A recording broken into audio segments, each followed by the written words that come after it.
दोनों लड़के हैं, उनके हाथ में असला है, वो उसको आके घसीटते हुए ले गए हैं। आपके सामने, आपके घर से? हाँ जी, हमारे घर से। जो कि घर का अकलौता चश्मो चिराग होता है, उसको बेदर्दी के साथ उनके सामने, उनकी आंखों के सामने मार दिया जाता है। जो तैयब है वो कह रहा था कि इसको मज़ा सिखाना है झगड़े का, और हमने बदला आपके लिया। सामने ये बात हुई? हाँ जी, हमारे सामने ये बात हुई थी।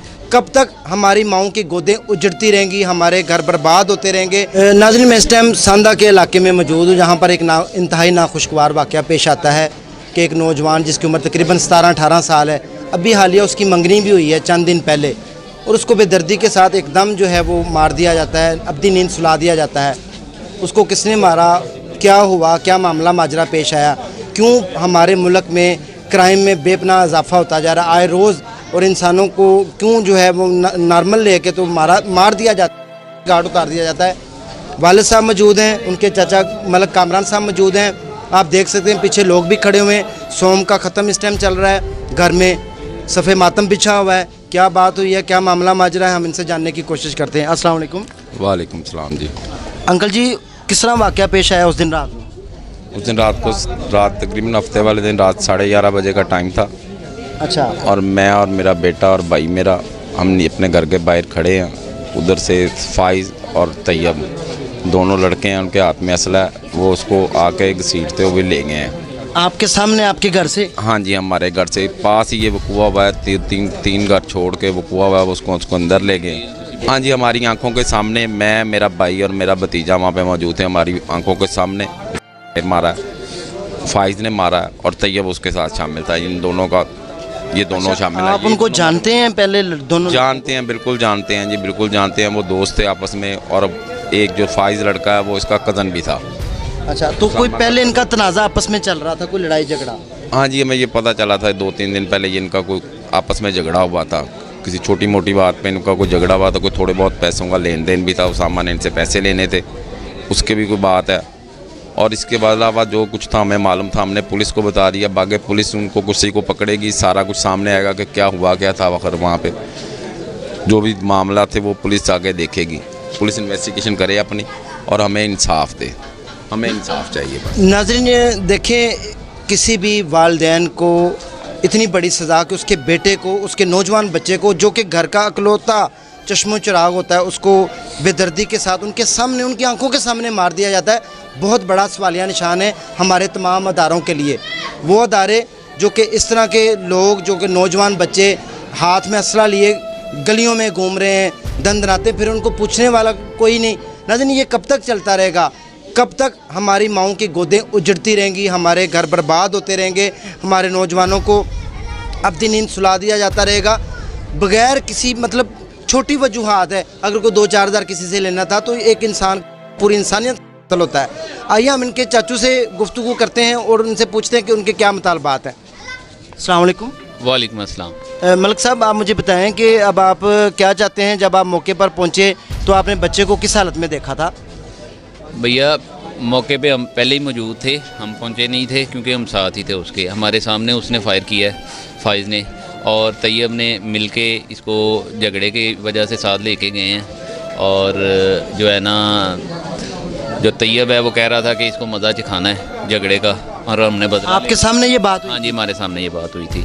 और बाकी मज़ीद तफसीलात जो है ना सारी हम, क्योंकि कुछ ऐसे मामलात हैं कि पुलिस के हैं काम करने वाले, तो हम उनको डिटेल दे चुके हैं। अभी हम आज इधर ख़त्म से फारिग होंगे तो फिर जाके पुलिस से रब्ता करेंगे और उनसे तकाजा करेंगे कि हमें जल्द से जल्द इंसाफ दिया जाए। हमारे बच्चे का नाहक कत्ल हुआ है, एक नहायत शरीफ बच्चा जो कि हमारा मुस्तकबिल था, हमारा मुस्तकबिल उन्होंने ख़राब कर दिया। हमें इंसाफ चाहिए। और ये जो रिकॉर्ड याफ्ता मुल्ज़िम है और पहले से इसके ख़िलाफ़ FIR हैं डकैती की हैं, जिन्होंने मारा है। हाँ जी, जिन्होंने मारा है, ये रिकॉर्ड याफ्ता हैं। इसका बड़ा भाई भी में मुलव्वस है और ये मुल्क से बाहर भागा हुआ है। तो सर, इसको छोड़ा किसने है पहले? देखें जी, ये सारे पुलिस के मामला हैं, हमें इसमें कोई किसी से कोई गर्ज नहीं है। हमें ये पता है कि हमारा जो मामला है, हमें इंसाफ चाहिए इस केस में। वो बाकी केसों में ठीक है, वो उन लोगों के मामला हैं, वो हाईलाइट होने चाहिए वो भी। अगर इनको पहले केस में करार वाक़ई सज़ा मिलती तो आज ये वाक़या ना होता। और अब हमारा بہت ہی پرزور اپیل ہے حکام سے کہ اس کیس میں جلد سے جلد انصاف دیا جائے، اور انصاف ہوتا ہوا نظر بھی آنا چاہیے، صرف تسلیوں کی حد تک نہیں ہونا چاہیے۔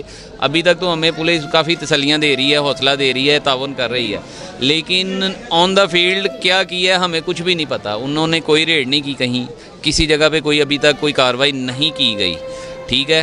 ابھی ہم ادھر سے فارغ ہوں گے تو ان کے پاس جائیں گے، پوچھیں گے۔ آپ لوگوں سے بھی ریکویسٹ ہے کہ ہمارے معاملے کو ہائی لائٹ کیا جائے اور پوری دنیا تک پہنچایا جائے تاکہ حکام بالا تک بات جائے۔ ایک محلے میں ایک گھر سے 2 لڑکے 3 بندوں کے قتل کر دیتے ہیں اور پولیس ان کو پکڑ نہیں سکتی۔ دیکھیں یہ کب تک ہوتا رہے گا؟ ہمارے لوگ، ہمارا مستقبل ہوتا ہے یہ بچے، اور ہم ان کی اٹھا رہے ہیں، ٹھیک ہے۔ اور ہمیں اس حوالے سے جلد اور فوری انصاف چاہیے، ہمیں اور کچھ نہیں، ہمیں ان کے علاوہ کسی سے کوئی دشمنی نہیں ہے، ان کے والدین سے ہمارا کوئی لینا دینا نہیں، ان کے رشتہ داروں سے ہمارا کوئی تقاضا نہیں ہے۔ ہمیں صرف وہ لڑکے عدالت میں آئیں اور اپنے آپ کو عدالت کے سامنے پیش کریں، پھر جو انصاف ہوگا وہ انصاف ہو جائے گا۔ کیا آپ سمجھتے ہیں کہ اگر اس کو پہلے سزائیں مل جاتی جو پہلے اس نے کرائم کیے ہیں تو آج یہاں تک نوبت نہ آتی؟ بالکل جی، اس حوالے سے میں پولیس کو ضرور ہائی لائٹ کروں گا کہ اگر پہلے معاملات میں ان کو سخت سزا مل جاتی، یا اس وقت وہ ان کیسوں میں جیل میں ہی ہوتے، اچھی پروسیکیوشن سے وہ ان کو جیلوں میں رکھتے، سزا دیتے، تو اگلے کرائم وہ نہ کرتے۔ لیکن ہمیں صرف ہمارے کیس کی حد تک انصاف چاہیے، فوری انصاف چاہیے۔ ہمارے ساتھ بہت ظلم ہوا ہے اور ناحق ہوا ہے، کوئی قصور نہیں ہمارا، کوئی کچھ نہیں۔ محلے میں انہوں نے صرف دہشت پھیلانے کے لیے ایسی کارروائیاں کرتے ہیں اور آگے چل کے ایسے لوگ بطاخوری میں جاتے ہیں اور ان کو ایسی چیزوں سے ہی پیسے ملتے ہیں کہ یہ دہشت پھیلاتے ہیں اور پیسے اکٹھے کرتے ہیں۔ ہمیں فوری انصاف چاہیے اور اس کو سزائے موت دی جائے۔ ہمارا ایک ہی مطالبہ ہے کہ یہ ہمارے جو دونوں کا ہیں، طیب اور فائز عرف چاند، ان کو فوری سے فوری پکڑ کے سزائے موت دی جائے، ان کو لٹکایا جائے۔ ناظرین، کسی کی ماں باپ کے سامنے اس کی نوجوان اولاد کو قتل کر دینا، جوان اولاد کا قتل کر دینا ہمارے معاشرے کے لیے بہت بڑا سوالیہ نشان ہے کہ اگرچہ کہ وہ چونکہ اسامہ بچہ بے قصور تھا، اس کو مارا گیا، طیب اور جن کا نام لے رہے ان کی آنکھوں کے سامنے وقوع ہوا ہے، ان ملزمان کو پولیس نے قرار واقعی سزا دینی چاہیے، ان کو پکڑنا چاہیے، ان کو کیفر کردار تک پہنچانا چاہیے۔ اگر نہیں پہنچائیں گے تو ظاہری سی بات ہے ہمارے معاشرے کے لیے ہمیشہ سوالیہ نشان رہے گا۔ جی ناظرین، آپ دیکھ سکتے ہیں ان کے گھر میں صورتحال اس طرح کی ہے۔ اسی کے ساتھ اپنے ہوسٹ راجہ نصیر کو اجازت دیں، دعاؤں میں یاد رکھیں۔ اگلے سیگمنٹ میں دوبارہ ملتے ہیں۔ اللہ حافظ۔